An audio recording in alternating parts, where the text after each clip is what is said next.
ጤና ይስጥልኝ ውድና የተከበራችሁ የወረ ሂመኖ ሚዲያ ተከታታዮች ሰላምታችን በያላችሁበት የዓለም ዳርቻ ይድረስ። አዳዲስና ወቅታዊ ዜናዎችን ይዘን ቀርበናል።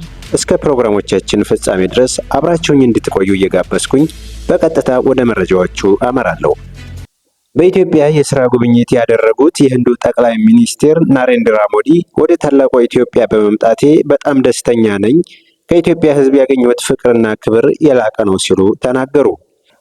ጠቅላይ ሚኒስትር ናሬንድራ ሞዲ በአዲስ ኢንተርናሽናል ኮንቬንሽን ትናንት ምሽት በተደረገላቸው የራት ግብዣ ላይ ንግግር አድርገዋል። ጠቅላይ ሚኒስትር ዶክተር አብይ አህመድ አውሮፕላን ማረፊያ ድረስ በመገኘት እንደተቀበሏቸው የተናገሩት ሞዲ ወደ ቤተ መንግስት የተጓዙበትን መኪናም ጠቅላይ ሚኒስትር ዶክተር አብይ አህመድ ራሳቸው እንዳሽከረከሩት በመግለጽ ስለተደረገላቸው አቀባበል አድናቆታቸውን አስተላልፈዋል። ሁለቱ መሪዎች በምሽቱ ፕሮግራም በበርካታ የሁለትዮሽ ጉዳዮች ላይ ውይይት ማድረጋቸውንም ጠቁመዋል። ከኢትዮጵያ የክብር ኒሻን ስለመቀበላቸውም አስመልክቶም ባደረጉት ንግግር ከታላቅና የጥንታዊ ስልጣኔ መገኛ ከሆነችው ሀገር እንደዚህ አይነት ክብር ማግኘት የላቀ ኩራት መሆኑን ገልጸዋል። ይህን ሽልማት የህንድን ሕዝብ በመወከል በታላቅ ክብር መቀበላቸውን በመናገርም ይህ የሁለቱ ሀገራት ግንኙነት እንዲጠናከር ለሚተጉት ህንዳውያን የተበረከተ ነው ብለዋል። የኢትዮጵያን ነጻነት ለማስጠበቅ የተዋጉ እንዲሁም በንግድና በመምህርነት ኢትዮጵያ ውስጥ ታላላቅ ስራዎችን የሰሩ ህንዳውያን በርካቶች መሆናቸውን አስታውሰው እነዚህ ህንዳውያን የሁለቱን ሀገራት ወዳጅነት ወደ ላቀ ደረጃ ያደረሱ ናቸው ብለዋል። በዚህ አጋጣሚ ለጠቅላይ ሚኒስትር ዶክተር አብይ አህመድ ያለኝን የላቀ ክብር ልገልጽ እወዳለሁ ያሉት ጠቅላይ ሚኒስትር ሞዲ በቡድን 20 ስብሰባ ወቅት ከጠቅላይ ሚኒስትር አብይ ጋር በነበራቸው የጎንዮሽ ውይይት በተደረገላቸው የክብር ግብዣ ወደ ኢትዮጵያ መምጣታቸውን ገልጸዋል። ወደ ኢትዮጵያ እንዲመጣ ያደረገኝ ከመደበኛ የዲፕሎማሲያዊ ግንኙነት በላቀው የጠቅላይ ሚኒስትር ዶክተር አብይ አህመድ ግብዣ ነው ያሉት የህንዱ ጠቅላይ ሚኒስትር በዚህም ምክንያት በ24 ቀናት ውስጥ ወደ ኢትዮጵያ ለመምጣት መወሰናቸውን አስታውቀዋል። ዓለማዊውን በደቡብ ትብብር ላይ በጣለበት በአሁኑ ወቅት በሀገር ክብር ነጻነትና ጥንካሬ ላይ የቆመችው ኢትዮጵያ ከኛ ጋር መሆኗ ለሁላችንም የጥንካሬ ምንጭ ነው ብለዋል ጠቅላይ ሚኒስትር ሞዲ። ዓለም በአስቸጋሪ ወቅት ላይ ባለችበት በአሁኑ ወቅት ኢትዮጵያ ግን አስተማማኝ እጅ ላይ መሆኗን ጠቁመው ጠቅላይ ሚኒስትር ዶክተር አብይ አህመድ አሰባሳቢ በሆነው የመደመር እሳቤ በተቃኘው ጠንካራ አመራራቸው ኢትዮጵያ ወደ ወሳኝ ብልጽግና ምዕራፍ እንደሚያሻግሯት እምነት እንዳላቸው ተናግረዋል። የአካባቢ ጥበቃን፣ አካታች እድገትንና በብዝሃነት ውስጥ አንድነትን ለማምጣት እየሰሩ ያሉት የጠቅላይ ሚኒስትር አብይ አመራር ለዓለም ጭምር ምሳሌ የሚሆን መሆኑን ተናግረዋል። በህንድ ውስጥ እውቀት ነፃ ያወጣል የሚል አባባል እንዳለ ጠቅሰው በዚህም መሰረት ሀገራቸው በትምህርት ላይ በሰራችው ስራ በዓለም አቀፍ ደረጃ ከፍተኛ አክብሮት ያገኘችበትን ውጤት ማግኘቷን ተናግረዋል። ኢትዮጵያም ለህንድ መምህራን ያላትን አክብሮት አስታውሰው ህንዳውያን መምህራንም የኢትዮጵያን ትውልድ ለመገንባት ያላቸው አበርክቶ ከፍተኛ እንደሆነ ጠቁመዋል። ዛሬም በርካታ የህንድ መምህራን በኢትዮጵያ ትምህርት ተቋማት ውስጥ እያገለገሉ መሆናቸውን የጠቀሱት ጠቅላይ ሚኒስትር ሞዲ መጻኢ ግንኙነቶችን በመተማመን በእውቀትና ተግዳሮቶችን በጋራ በመቋቋም ላይ የተመሰረተ ይሆናል ብለዋል። ኢትዮጵያና ሩሲያ የኒውክሌር ኃይል ሚስጥራዊ መረጃዎችን የመጠበቅ ስምምነት ተፈራረሙ። የኢትዮጵያ የኒውክሌር ኃይል ኮሚሽን እና የሩሲያ ፌዴሬሽን የሮሳቶም ኢነርጂ ፕሮጀክቶች የኒውክሌር ኃይል ሚስጥራዊ መረጃዎችን የመጠበቅ ስምምነት ተፈራርመዋል።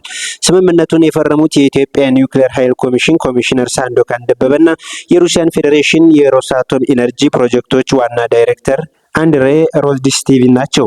በአቶ ሳንዶካን ደበበ የተመራ የኢትዮጵያ ልዑክ በሩሲያ ሞስኮ ከታህሳስ 6 እስከ 10 ቀን 2018 ዓ.ም ድረስ የሁለቱ ወገኖች የመጀመሪያ ስብሰባ እየተሳተፈ ይገኛል።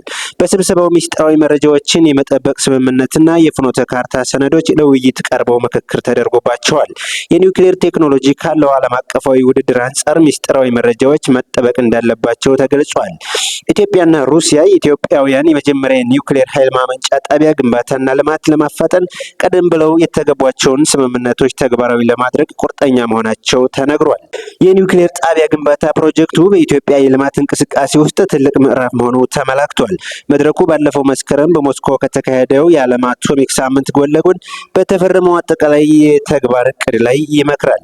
ጠቅላይ ሚኒስትር ዶክተር አብይ አህመድ እና የሩሲያ ፌዴሬሽን ፕሬዚዳንት ቪላዲሚር ፑቲን የኒውክሌር ቴክኖሎጂን ለሰላማዊ አገልግሎትና ለኢትዮጵያ አስተማማኝ ኃይል ምንጭ እንዲሆን መጠቀም ላይ መወያየታቸውን የኢትዮጵያ ኒውክሌር ኃይል ኮሚሽን አስታውቋል።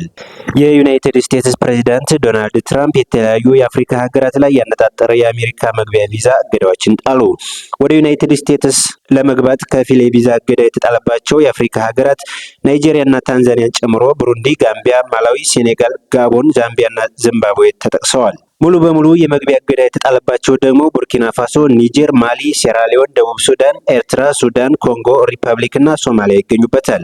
ዋሽንግተን ላይ የሚገኘው የአሜሪካ መንግስት እንደገለጸው የእገዳው ውሳኔ በጸጥታ ጉዳዮች፣ በቪዛ መረጃ መዛባት፣ በማጣራትና መረጃ ማጋራት ላይ ባሉ ክፍተቶች ምክንያት መሆኑ ተገልጿል።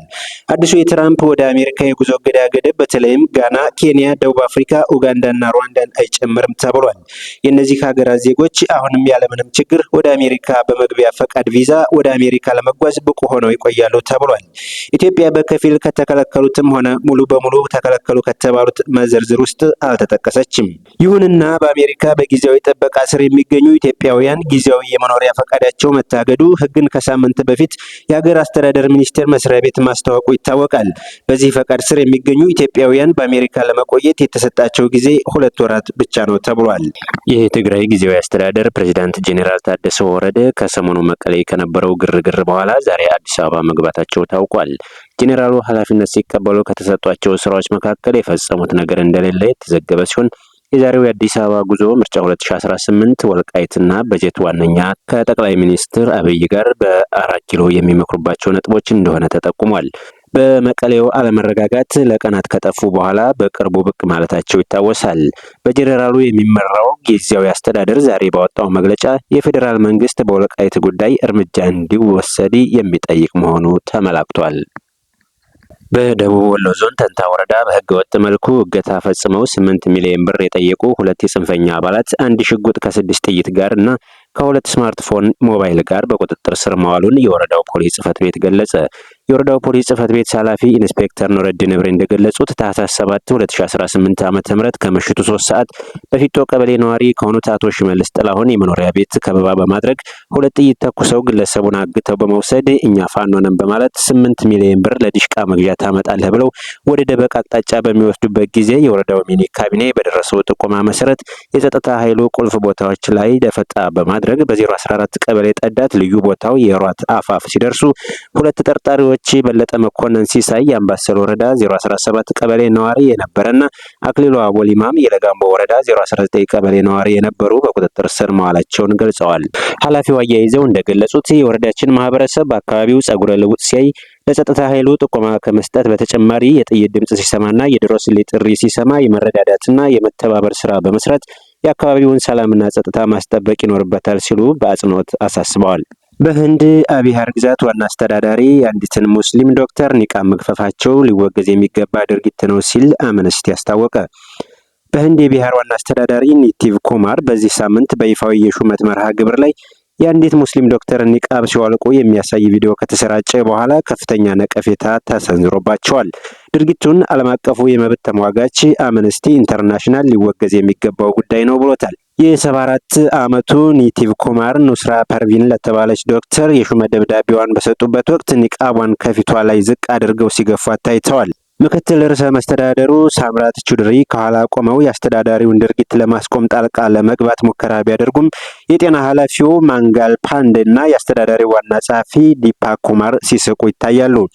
ስለ ጉዳዩ የተናገሩት በህንድ አምነስቲ ኢንተርናሽናል የቦርድ ሊቀመንበር አካር ፓቴል ድርጊቱን የኑስራ ፐርቪንን ክብር፣ ነጻነትና ማንነት የሚነካ ነው ሲሉ አውግዘውታል። አንድ ህዝብ አስተዳዳሪ የሴቶችን ሂጃብ በኃይል ማውለቁ ድርጊቱ ተቀባይነት እንዳለው የሚያስመስል መልእክት ለህብረተሰብ ያስተላልፋል ያሉት ኃላፊው ማንም ይህን የማድረግ መብት እንደሌለው ገልጸዋል። እንዲህ አይነት ድርጊቶች ፍርሃትን በማናር መድሎም መደበኛ የማድረግ አቅም እንዳላቸውና የእኩልነትና የሃይማኖት ነጻነት መሰረቶችን የሚሸረሽሩ መሆናቸውንም አስረድተዋል።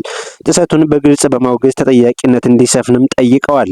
አክለውም ማንም ሴት እንደዚህ አይነት ክብርን የሚያዋርድ ድርጊት ሰለባ እንዳትሆን አስቸኳይ እርምጃ እንዲወሰድ ጥሪ አቅርበዋል። ኒቲሽ ኩማር በዋና አስተዳዳሪነት በሚመሯት ቢሃር ግዛት የሙስሊሞች ቁጥር 17.5 ሚሊዮን እንደሚገመት ይፋዊ መረጃዎች ያመለክታሉ። አድማጮች፣ ለዛሬው የነበሩኝ አጫጭርና ወሳኝ መረጃዎች የሰማችሁትን ይመስላል። መረጃዎችን ስለተከታተላችሁኝ እጅግ አድርጌ እያመሰገንኩኝ መረጃዎቹ ለሌሎች ተደራሽ ሆኑ ዘንድ ሰብስክራይብ፣ ላይክ እና ሼር እንድታደርጉ በትህትና እየጠየቅኩኝ በሌላ መረጃ እስከምንገናኝ ድረስ መልካም ጊዜን እየተመኘሁ በዚህ እሰናበታለሁ።